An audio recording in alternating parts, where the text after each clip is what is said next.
Hello friends, मैं doctor Pankaj बिनोरिया हूँ। आज मैंने सोचा कि ये कार का जो ट्रैवल का टाइम है वो भी यूटिलाइज़ किया जाए और यहीं एक अच्छा सा एक वीडियो बनाया जाए। आज का जो वीडियो है बहुत इम्पोर्टेंट वीडियो है। इसमें बहुत बार देखा गया है कि लोगों की एंजियोप्लास्टी होती है, उसमें ब्लॉकेज निकलता है और बहुत से लोग चाहते हैं कि उनकी एंजियोप्लास्टी ना करना पड़े या स्टेंट ना करना पड़े।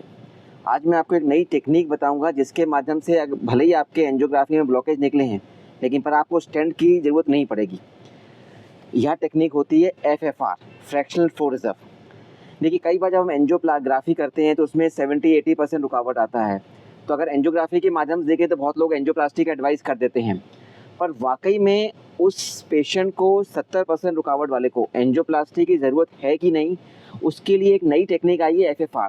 इस टेक्निक के माध्यम से हमें एग्जैक्ट पता लग जाता है कि जो 70% की रुकावट जो हमें एंजियोग्राफी में दिख रही है, वाकई वो रुकावट पेशेंट को परेशान कर रही है कि नहीं, या उसकी वजह से उसको एंजाइना हो रहा है कि नहीं। यह टेक्निक एंजियोग्राफी के बाद तुरंत की जाती है, इन्वेजिव टेक्निक होती है। इस टेक्निक में हम क्या करते हैं कि आपको जो ब्लॉकेज आते हैं तो पैर की नस के माध्यम से एक तार होता है, बेसिकली एक FFR का तार होता है, उसमें प्रेशर ट्रांसड्यूसर 2 जगह लगे रहते हैं, वो आपका प्रेशर नापते हैं।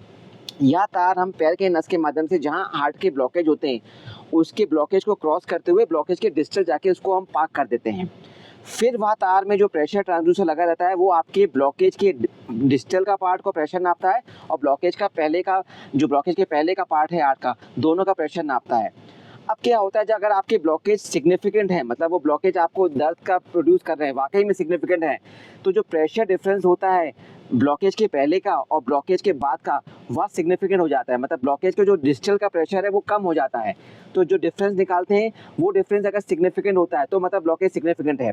तो उसकी जो वैल्यू आती है डिफरेंस की, अगर वो वैल्यू आपके प्रेशर, डिस्टल प्रेशर की और प्रॉक्सिमल प्रेशर की, वो वैल्यू अगर 0.8 से कम आती है तो मतलब ये ब्लॉकेज वाकई में सिग्निफिकेंट है, इसको एंजियोप्लास्टी की ज़रूरत है।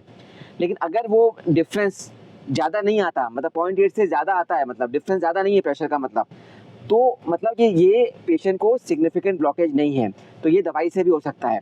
तो ये इम्पॉर्टेंट टेक्निक है, बहुत नई टेक्निक है FFR की टेक्निक। इससे ये टेक्निक से बहुत से पेशेंट जिनको कि एंजियोप्लास्टी एडवाइस की जाती है, वह पेशेंट अगर ये टेक्निक हम यूज़ करें और इससे पता लगा लें कि एंजियोप्लास्टी ज़रूरत है कि नहीं, तो बहुत से पेशेंट की एंजियोप्लास्टी से बच सकते हैं। तो ये बोलते हैं FFR टेक्निक। हाल ही में एक पेशेंट मेरे पास आया कि जो रूटीन चेकअप उसका हुआ किसी दूसरे अस्पताल में और उसकी एंजियोग्राफी किसी ने एडवाइस करी और एंजियोग्राफी में पाया कि 70% ब्लॉकेज है उसकी मेन आर्टरी में। तो उसको तुरंत बता दिया गया कि आपको एंजियोप्लास्टी करना है, लेकिन उसको सिम्टम नहीं थे। तो मेरे पास आया, उसने मुझे बताई एंजियोग्राफी की रिपोर्ट।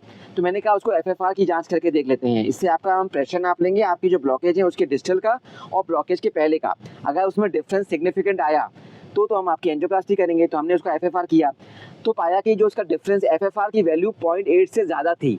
अगर मैंने जैसे बताया कि अगर 0.8 से ज़्यादा आया डिफरेंस तो मतलब सिग्निफिकेंट डिफरेंस नहीं है वैल्यू में, तो मतलब आपको ज़रूरत नहीं है एंजियोप्लास्टी। उसका FFR था 0.082, तो मतलब ये जो ब्लॉकेज आ रहे हैं वो साइलेंट ब्लॉकेज हैं, उसको पेशेंट को दिक्कत नहीं दे रहा है, तो उसमें ज़रूरत नहीं है एंजियोप्लास्टी की। तो हमने उसको 2-3 दवाई लिख दी और उसके एंजियोप्लास्टी से इस तरह वो बच गया और अभी भी बहुत बिल्कुल ठीक चल रहा है।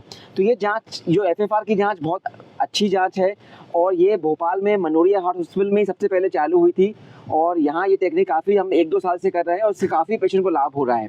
एक एग्जाम्पल और बताऊँ, एक पेशेंट आया जिसको कि तीनों नसों में ब्लॉकेज था, उसको बाईपास का बोल दिया गया कि भैया आप तो बाईपास कराइए, क्योंकि वो काफ़ी बुजुर्ग महिला थी और वो बाईपास नहीं चाहती थी। तो मेरे पास आई तो हमने उसको फिर से FFR की जांच करी। इस बार हमने क्या, उनकी तीनों नसों का FFR किया।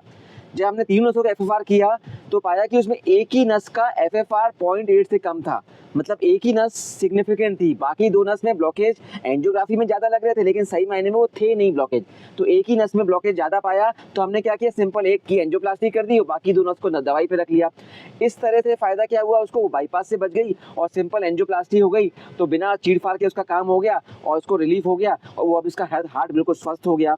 तो ये जो टेक्निक हमने बताई FFR की टेक्निक बहुत अच्छी टेक्निक है और इसका काफ़ी लाभ हो रहा है। तो कभी भी आपको ब्लॉकेज निकले, सिंपल ब्लॉकेज आए 70-70, 60-70%, तो ये टेक्निक हम हमेशा यूज़ करते हैं। इससे काफ़ी पेशेंट की बिना एंजियोप्लास्टी के ठीक हो जाते हैं, स्टेंट की ज़रूरत नहीं पड़ती। तो इस नई टेक्निक को सबको बताइए, क्योंकि काफ़ी लोग जिनको ज़रूरत नहीं होती एंजियोप्लास्टी की, उनकी भी एंजियोप्लास्टी हो जाती है, क्योंकि एंजियोग्राफी में उनको ब्लॉकेज समझ दिखते हैं। लेकिन ये टेक्निक से हम प्रेशर आपकी ब्लॉकेज का डिस्टल और प्रॉक्सिमल प्रेशर अगर 0.8 से डिफरेंस ज़्यादा आता है तो ब्लॉकेज सिग्निफिकेंट नहीं है, FFR 0.8 से कम आता है तो ब्लॉकेज सिग्निफिकेंट है, एंजियोप्लास्टी करना है। तो इस तरह से आपका काम हो जाता है। तो मैं डॉक्टर पंकज भनोरिया हूँ, मैं 15-18 साल से एंजियोप्लास्टी कर रहा हूँ। ये FFR की टेक्निक भी हम भोपाल में पहली बार हम ही लोग लाए थे और इसका काफ़ी लोगों को लाभ हो रहा है। तो इस टेक्निक के बारे में मुझसे पूछना हो तो मुझे ज़रूर मेरे कमेंट बॉक्स में लिखिए, मैं आपको जवाब दूँगा। धन्यवाद।